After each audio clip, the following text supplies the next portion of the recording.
Stökkbreytaskull, það voru líka í Argentínu eins og Íslandi. Það stíllinn það?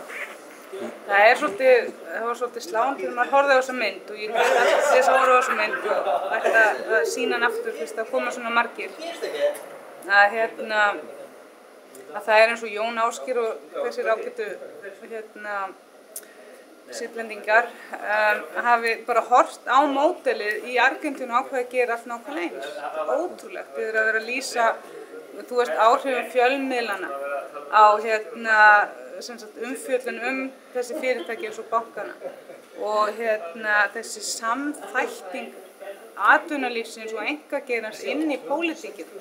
Og þú veist, og síðan eru við verkalýðsfélögin jafnframt líka komin inn í þetta samkurl og maður veit ekki lengur hvað verkalýðsfélag og hvað félag atvinnurekenda eða fyrirtækjaeigenda.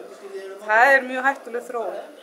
Stökkbreytt lán að því leytinu til gríðarlega óréttlátt út í og þess vegna ég tala fyrir leiðréttingu á þessu út í að ríkisstjórnin vissi hver stemdi í febrúar 2008 og þá að leiðrétta til þess tíma því að ef þeir hefðu varað fólk við þá væri fólk ekki að lenda í þeirri ömurlegu stöðu að vera að borga lánum sem þeir tók aldrei. Fjölmiðlar, já.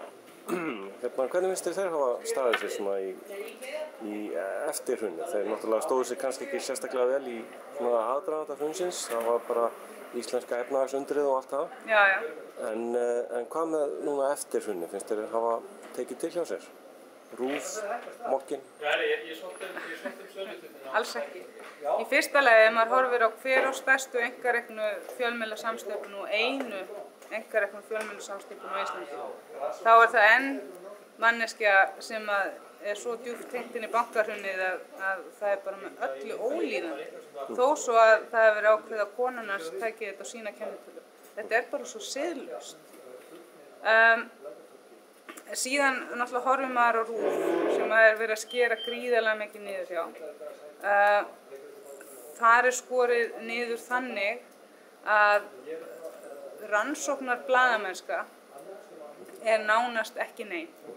Þeir hafa ekki tök á eða forgangsraða ekki þannig að rannsóknar blaðamennska sér í lagi í sjónvarpsfréttum, það eru ágætis útvarpsþættir inn á milli, en sér í lagi þegar kemur á sjónvarpinu að þá ekki kafað ofan í neitt og þeir til þessi rannsóknar þegar við vorum að vinna rannsóknarskýrsluna, þessi þingmannanefnd, það var engin stuðningur út úr samfélaginu í að skapa umræðu hvað lærdóma mætti draga af þessari skýrslu. Það var ekkert farið djúpt ofan í þetta, bara eldgosi tók yfir og svo var þetta bara búið. Og þegar kemur að útskýra á einfaldan hátt, þetta okkar fjölmiðill sem við erum þvinguð til þess að borga nefskattaðar, hann ekki að miðla þeim upplýsingum sem við þurfum til þess að geta skilið þessa flóknu aðstæður sem við erum í. Þannig að því miður þá finnst mér hann hafa algjörlega brugðist þessi fjölmiðill. Við þurfum ekki að tala um Morgunblaðið. Morgunblaðið í mínum huga ekki lengur til.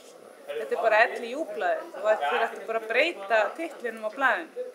Eina blaðið sem hefur kannski lagt svona svolítið á sig í að kafa aðeins ofan í hlutina og rannsaka hluti sem eru svona á þessu gráa svæði eða bara hreinlega svarta svæðinu DV. Og þeir hafa ekki heldur kapasitet, það svo dýrt að fá blaðamann til þess að það ekki til hérna á Íslandi að blaðamaður eyðir kannski 6 mánuðum í að rannsaka djúpt alla þessa spagetti flækju sem við erum að upplifa afleiðingarnar á hverjum degi. Þannig að því miður þá fá fjölmiðlarnir ennþá falleinkunn hjá mér. Hvað á fólk, svona venjulegt fólk, hvað á það að gera við þessu? Til að koma í veg fyrir að þetta verði eins og í Argentínu, svona bara mjög einfalt sem tekur ekki langa tíma og þarf bara að gera mjög einfalda hluti.